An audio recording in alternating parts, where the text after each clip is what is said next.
किसी के पास पैसा आता है तो अपने साथ डर और लालच भी लेकर आता है। नमस्कार, मैं हूं Awadhesh Srivastava. Robert T Kiyosaki के रिच डैड उन्हें पैसे के बारे में, उसकी अहमियत के बारे में और साथ में आने वाले डर और लालच के बारे में समझाते हुए कहते हैं कि कुछ और पाने की इच्छा को, बेहतर पाने की इच्छा को लोग लालच कहते हैं, पर मेरे लिए ये इच्छा ही है और इसमें कोई बुराई भी नहीं है। पर यकीन मानो, अगर मैं तुम्हें $5 भी दूं तो भी तुम्हारी समस्या नहीं सुलझेगी, तुम अमीर नहीं बन पाओगे। अपने रिच डैड की बात सुनकर रॉबर्ट टी कियोसाकी ने पूछा, ऐसा क्यों? अगर मैं इतनी सैलरी उठाऊंगा उसके बाद भी मैं अमीर क्यों नहीं बन पाऊंगा? तब रिच डैड ने कहा, क्योंकि अमीरी मन से होती है, सोच से होती है, पैसे से नहीं। पैसा आज है, कल जा भी सकता है, पर जो इंसान सोच से अमीर है, जो ये जानता है कि पैसे को कैसे संभाला जाए, पैसे को कैसे कमाया जाए, पैसे को कैसे बनाया जाए, वो कभी भी गरीब नहीं हो सकता। इस पर रॉबर्ट टी कियोसाकी ने पूछा, तो क्या हमें पैसे से दूर रहना चाहिए, उसके पीछे भागना नहीं चाहिए? इस पर रिच डैड ने जवाब दिया, देखो, पैसे से दूर रहना भी उतना ही बड़ा पागलपन है जितना कि उसके पीछे भागना। मुसीबत की घड़ी में या पैसे न होने की घड़ी में, गरीबी की हालत में ज्यादातर लोग ये नहीं जानते कि वो अपने दिमाग से सोचते हैं या अपने दिल से। आपकी भावनाएं तो आपकी ही रहेंगी, पर मुसीबत के वक्त दिल से नहीं, दिमाग से सोचना भी आना चाहिए। अक्सर लोग जब नौकरियां छोड़ते हैं, अक्सर लोग जब अपने बॉस की बुराई करते हैं, अक्सर लोग जब अपनी मुसीबतों के पहाड़ की बात करते हैं, तो वो अपने दिल से सोच रहे होते हैं, क्योंकि जो दिमाग से सोचता है वो हमेशा अपनी तरक्की के बारे में सोचता है। वो इस डर से नहीं सोचता कि उसकी नौकरी चली जाएगी। तुम्हें दिल के हाथों मजबूर होकर, डर के हाथों मजबूर होकर पैसे का गुलाम नहीं बनना है। मैं चाहता हूं कि तुम दिमाग से सोचो और पैसे को अपना गुलाम बनाओ, ताकि वो पैसा तुम्हारे लिए काम करे। क्योंकि इस दुनिया में सच्चा अमीर वही है जो पैसे के पीछे न भागे, जो खुद पैसे के लिए काम ना करे, बल्कि उसका पैसा उसके लिए 24 घंटे काम करता रहे। बढ़ती हुई महंगाई और घटती हुई कमाई को देखकर मुझे आधार कार्ड की नहीं बल्कि उधार कार्ड की जरूरत महसूस हो रही है। नमस्कार, मैं हूं अवधेश श्रीवास्तव और आज हम चर्चा कर रहे हैं रॉबर्ट टी कियोसाकी की लिखी book rich dad poor dad की। सच में रॉबर्ट टी कियोसाकी की ये बुक तब भी उतनी ही प्रासंगिक थी, उतनी ही रिलेवेंट थी जितनी कि आज। महंगाई हमेशा बढ़ती आई है, चीजें महंगी होती आई हैं, दाम बढ़ते आए हैं। उसके पीछे का कारण, उसके पीछे की सोच क्या है और ये महंगाई है क्या, कैसे बढ़ती है, इसके बारे में रॉबर्ट टी कियोसाकी के रिच डैड बहुत अच्छे से समझाते हैं। वो कहते हैं कि जितना ज्यादा हम पैसे कमाते हैं उतना ही ज्यादा उसके खोने का डर हमारे अंदर बढ़ता जाता है। पैसे के साथ जो डर आता है, पैसे के साथ जो लालच आता है, वही हमें पैसे के पीछे भगाता है और हमें पैसे का गुलाम बनाता है। हमें ये समझने की जरूरत है कि इस लाइफ की जरूरतों में हम सब बंधे हुए हैं। हम सब अपने परिवार को चलाने के लिए, अपनी डेली नीड पूरी करने के लिए, अपने शौक पूरे करने के लिए दिन ब दिन पैसे के पीछे भागते रहते हैं।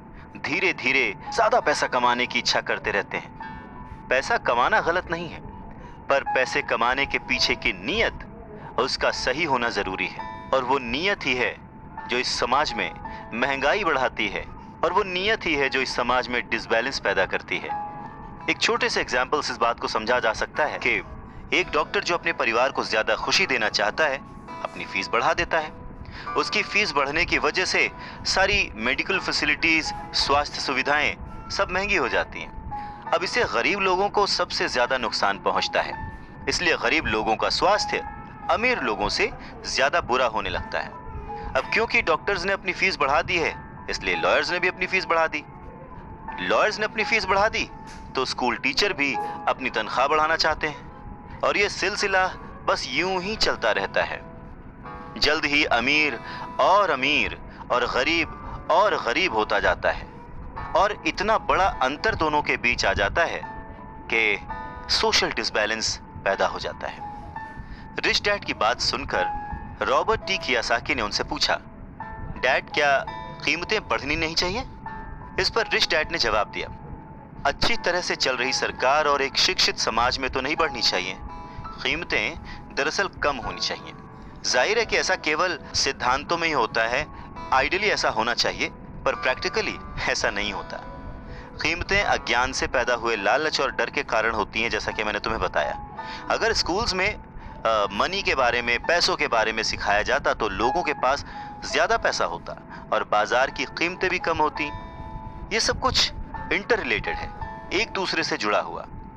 पर हमारी सोसाइटी में सिर्फ पैसे के लिए काम करना सिखाया जाता है, पैसे की ताकत का इस्तेमाल करना नहीं सिखाया जाता। और इसीलिए मैं हमेशा कहता हूं कि पैसे से जुड़े ऐसे किसी भी मुद्दे पर दिमाग से सोचने की जरूरत है।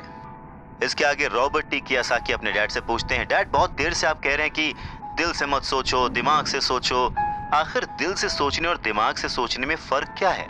इस पर रिच डैड उन्हें समझाते हैं, देखो मैं ये बात अक्सर सुनता हूँ कि हर आदमी को काम करना पड़ता है, या फिर अमीर लोग दूसरों के पैसे मार लेते हैं, मेरी सैलरी बढ़नी चाहिए, मैं इस काम से खुश नहीं हूँ, मैं दूसरी जगह जॉब ढूंढ लूंगा, वगैरह वगैरह।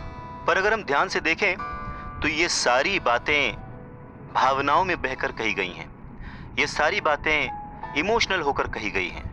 और अक्सर भावनाओं में बहकर हम जो भी डिसीजन लेते हैं वो सिर्फ हमें नुकसान पहुंचाता है। तो बात को समझो, जब भी कोई डिसीजन लो दिमाग से लो, जल्दबाजी मत करो, हाँ पर जल्दी करो। बस इसी तरह से मन लगाकर काम करते रहो, तुम्हारा जो दिमाग है वो तुम्हें जल्द से जल्द कुछ ना कुछ ऐसे सही तरीके बता ही देगा जिससे तुम ज्यादा कमा पाओगे, ऐसी चीजें देख पाओगे जो दूसरे लोग नहीं देख पाते। मौका उनकी नाक के नीचे होता है, अवसर उनके पास होता है, सामने होता है, पर वो उसे पहचान नहीं पाते। पर अगर तुम दिमाग से काम लोगे तो तुम उन्हें पहचान पाओगे, उन मौकों का फायदा उठा पाओगे और जिंदगी में आगे बढ़ पाओगे। पैसा आए तो मुसीबत, ना आए तो मुसीबत, इसीलिए पैसे को समझना बहुत जरूरी है। नमस्कार, मैं हूं Awadhesh Srivastava. Robert T Kiyosaki कहते हैं कि वो और उनका दोस्त माइक अब बड़े हो चुके थे और माइक ने अपने डैडी का बहुत बड़ा सा कारोबार संभाल लिया था और बहुत सक्सेसफुल भी था। और अब माइक अपने बेटे को ठीक वैसे ही सिखा रहा था जैसे कि उसके डैड ने, यानी कि रॉबर्ट टी कियोसाकी के रिच डैड ने उन दोनों को सिखाया था। रॉबर्ट टी कियोसाकी कहते हैं कि जब वो 47 साल के हुए तो उन्होंने डिसाइड किया कि अब उन्हें रिटायर हो जाना चाहिए। रिटायरमेंट का ये मतलब नहीं होता कि काम नहीं किया जाएगा या आगे काम नहीं करना चाहते वगैरह वगैरह। रिटायरमेंट का मतलब ये होता है कि अब आप इस लायक हो गए हैं कि आपका पैसा आपके लिए काम करे। रिटायरमेंट का सही मतलब यही है कि आपने पूरी जिंदगी जो मेहनत करके, जो स्ट्रैटेजीज बना के, सही जगह निवेश करके पैसा लगाया था, अब आपकी वो एज आ चुकी है कि अब आप उस पैसे को एंजॉय करें, क्योंकि आपका पैसा अब आपके लिए काम करना शुरू कर चुका है। कुछ लोग पूरी जिंदगी काम करते रहते हैं, रिटायर नहीं हो पाते। पूरी जिंदगी काम करना गलत नहीं है, पर यह डिफरेंस समझना बहुत जरूरी है कि पैसे की जरूरत की वजह से पूरी जिंदगी काम कर रहे हैं, उसका गुलाम बन के काम कर रहे हैं, या फिर उसका मालिक बन के और अपने काम को एंजॉय करके पूरी जिंदगी काम कर रहे हैं। रिटायरमेंट को दूसरे शब्दों में चिंताओं से आजादी भी कह सकते हैं। इसका मतलब ये है, पैसा अगर सही तरह से खर्च किया जाए, पैसे को अगर सही तरह से मैनेज किया जाए तो वो अपने आप बढ़ता रहता है। ये ठीक एक पेड़ लगाने की तरह है कि आप सालों तक इसे पानी देते हैं। जब आप अपने बिजनेस में होते हैं, अपनी जॉब में होते हैं और कभी भी इसमें कोताही नहीं करते, जब भी उस पेड़ को जरूरत होती है आप उसकी सेवा करते हैं, और फिर जब वो पेड़ बड़ा हो जाता है, जमीन की गहराइयों में उसकी जड़ें पहुंच जाती हैं, फिर वो अपने आप आपको छाया और फल देता है और फिर आपको उसके लिए काम करने की जरूरत नहीं पड़ती। पैसा भी कुछ कुछ उस पेड़ की ही तरह है। अगर इस बात को एक दूसरे एग्जाम्पल से समझें तो हमें जैसा गोल बनाना है उसके लिए हमें प्रिपरेशन भी वैसी ही करनी पड़ेगी। अगर बहुत ऊंची बिल्डिंग बनानी है तो हमें उसकी नींव बहुत गहरी खोदनी पड़ेगी, और अगर हमें सिर्फ छोटा सा घर बनाना है तो उसकी नींव छोटी होगी। पर प्रॉब्लम यही होती है, हम छोटी सी नींव खोदकर बहुत बड़ी सी बिल्डिंग बनाने की कोशिश करते हैं जो कि बाद में ढह जाती है। तो जरूरी क्या है? पैसे को समझना, पैसे को संभालना, पैसे को संभालने के लिए उसे समझा कैसे जाए। इसके लिए सबसे जरूरी बात है लायबिलिटीज और एसेट्स के बीच फर्क को समझा जाए और एसेट्स को खरीदा जाए और लायबिलिटीज में पैसे न डाले जाए। अच्छा, ये सुनने में बहुत ही आसान लगता है, लेकिन सच यही है कि ये आपको अमीर बनने में बहुत मदद करेगा।